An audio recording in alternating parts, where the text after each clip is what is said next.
Bonsoir à tous, c'est Trading avec vous. Je reviens sur Luna. Donc Luna a bien sûr continué sa baisse, a cassé le niveau ici des 20 dollars. Donc j'avais dit la zone des 20. Il est parti directement à chercher la zone d'accumulation weekly daily qu'elle a faite ici au départ du prix le 24 juillet 2021. Donc elle est montée, d'accord. Et là c'est retour à la casa. Je la voyais pas chuter aussi fortement. Gros problème au niveau bien sûr de son stablecoin UST qui n'est plus à la parité 1 pour 1. D'accord. Habituellement il est sur 0,99. Là il a fait une grosse chute depuis le 9 mai. Donc en 2 jours il est descendu jusqu'à pratiquement 0,60. Là il y a un rebond qu'il y a eu ici le 10 donc aujourd'hui. Donc aujourd'hui il est descendu à 0,60. Il est remonté un petit peu à 0,92. Et là, il continue à redescendre au niveau des 0,60. Là, il est à 0,71 en live, pour votre information. Et normalement, sa parité, c'est 0,99, voire 1 dollar. Donc, c'est un stablecoin algorithmique. Il n'est pas indexé au dollar. C'est ça la problématique. Donc, ça n'a rien à voir avec l'USDT ou l'USDC pour votre information.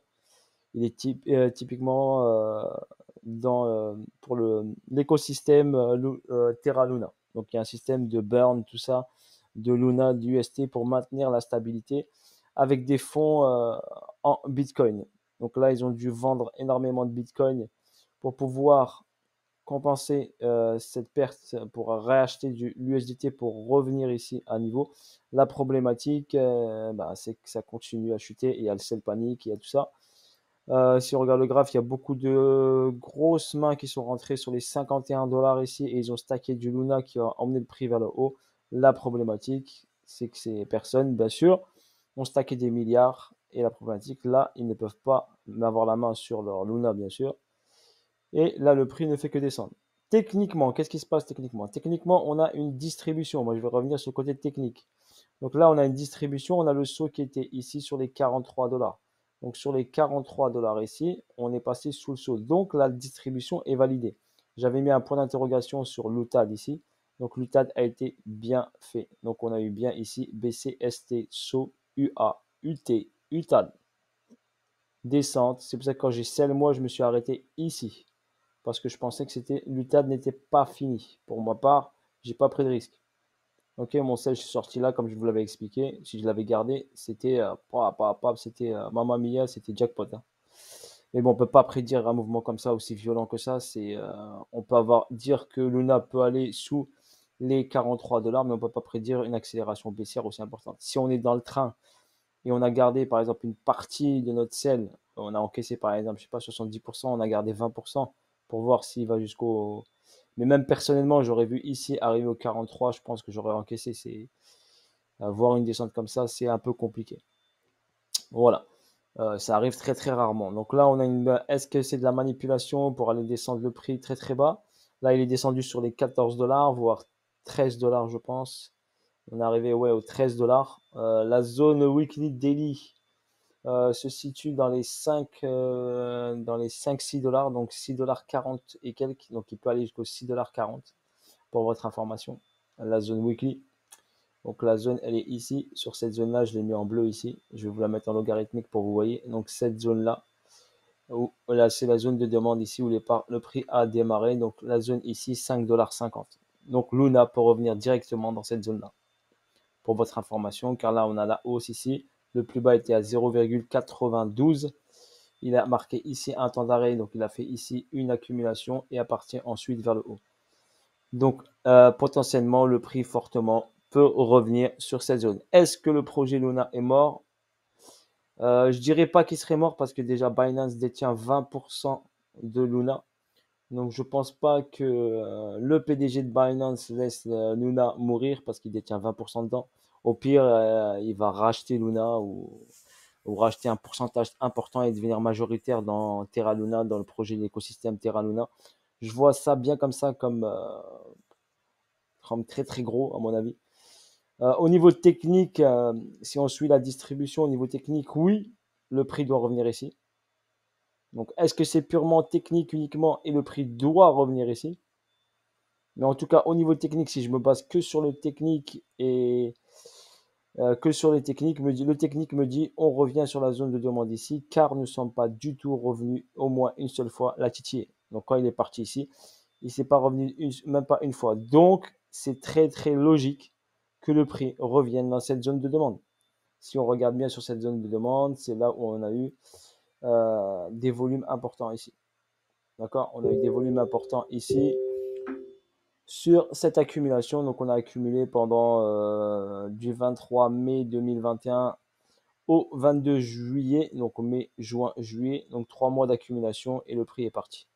Et ensuite, il n'a pas fait. Donc, sa montée, il ne faut pas oublier que sa montée a été très très rapide. Donc, si on la calcule ici rapidement, regardez, sa montée, bon, la respiration est tout à fait normale. La montée était de pratiquement 12 800%, voire plus à mon avis, on va dire 12 800%, 12 824. Donc forcément derrière, il faut qu'il y ait une correction. Donc là, on est sur une correction, si on est monté 12 000%, donc là, on a une correction qui est de 89%. Donc par rapport à 12 000%, 89%, ben, vous regardez bien, si je trace mon Fibo, et ben là, on est pratiquement arrivé au 88,6. D'accord? Donc si on regarde techniquement, on se file sur son Fibonacci, et ben, la correction reste quand même saine, un peu basse, oui, elle est dans la grosse zone de rechargement. D'accord? Moi, pour moi, si elle revient ici, ça reste techniquement propre, donc techniquement jouable. Au début, j'ai dit, à mon avis, le projet est mort, mais après, j'ai regardé le graphe et j'ai vu cette zone de demande. Donc, on a une possibilité, bien sûr, que le prix revienne sur cette zone de demande. D'accord? Vu qu'elle n'a pas été du tout titillée aucune fois. Donc, le prix est parti direct sans y revenir au moins une fois. Donc, on peut directement revenir au moins une fois sur cette zone ici. Voir après comment le prix réagit ici. Est-ce qu'il réaccumule, il reste longtemps ici, il végète ici, ou il repart direct vers le haut.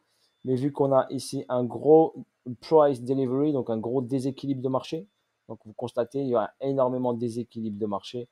Donc forcément, logiquement, si je suis mon expérience dans l'analyse technique et dans les marchés financiers, je sais que quand on a un déséquilibre de marché comme ceci, il doit forcément être comblé, rééquilibré à un moment ou à un autre. Donc c'est pour ça que fort potentiel que si le prix arrive ici, il repartira forcément à la hausse pour combler. Je ne dis pas un ATH, mais je dis il peut au moins remonter, allez, on va dire de 50%. Si on trace notre Fibo, si le prix revient sur les allez, 5 dollars, par rapport à l'ATH. Ici, on pourrait revenir sur les, si on va sur les 50% FIBO, on pourrait revenir sur les 60 dollars, qui correspondrait ici à cette zone-là où il y a le saut. D'accord? Donc potentiellement, moi, si je suis ma technique, comment moi j'analyse les graphiques, comment je vois les marchés financiers, si le prix rebondit ici, on aura potentiellement un possible retour. Donc la zone ici daily de ma barre des 50% est à 52 dollars. Donc là, on était en premium, on est resté longtemps ici sur la zone premium ici.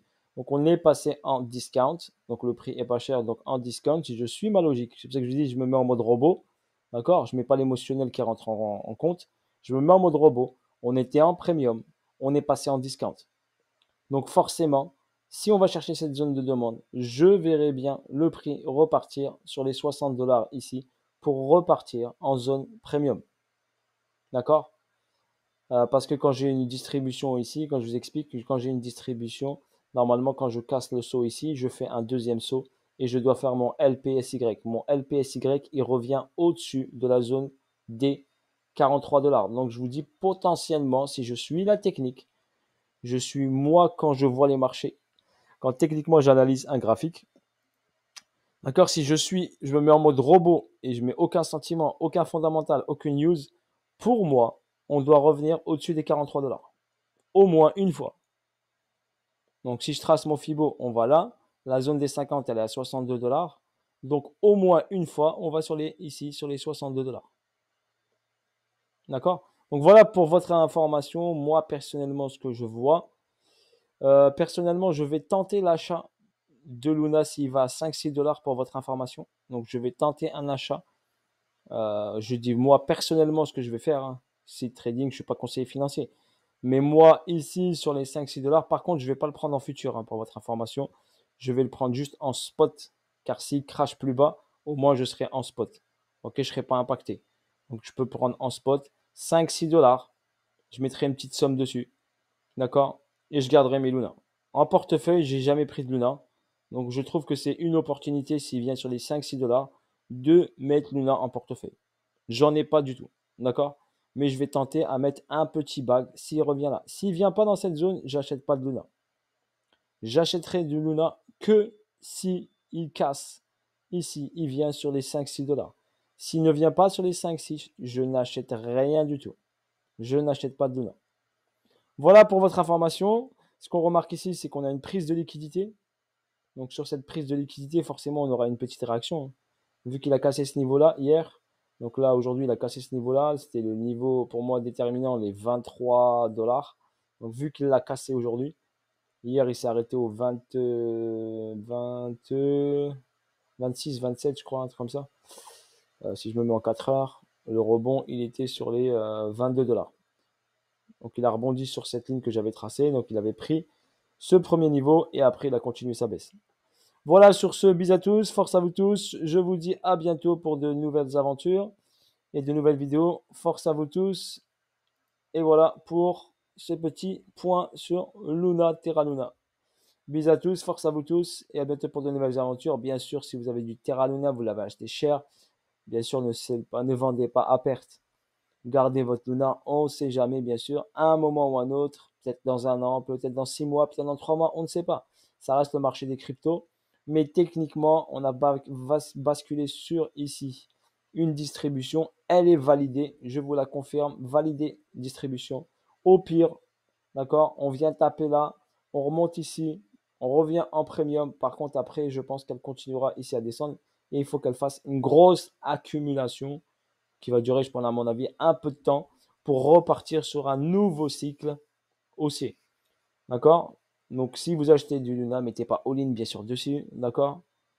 Il y en a, je sais qu'ils ont acheté ici le dip direct hier. Quand vous avez un conseil, quand vous avez une bougie comme ça, daily, n'achetez pas tout de suite. Attendez, laissez le prix travailler avant de prendre une décision. D'accord? N'achetez pas tout de suite comme ça un couteau qui tombe. Comme ça, ils appellent ça un couteau. Donc, une grosse correction comme ça, surtout sur une bougie daily qui est monstrueuse comme ça, n'achetez pas tout de suite. C'est un conseil que je vous donne. D'accord? Voilà, bis à vous tous, force à vous tous et à bientôt pour de nouvelles aventures. Ciao, ciao.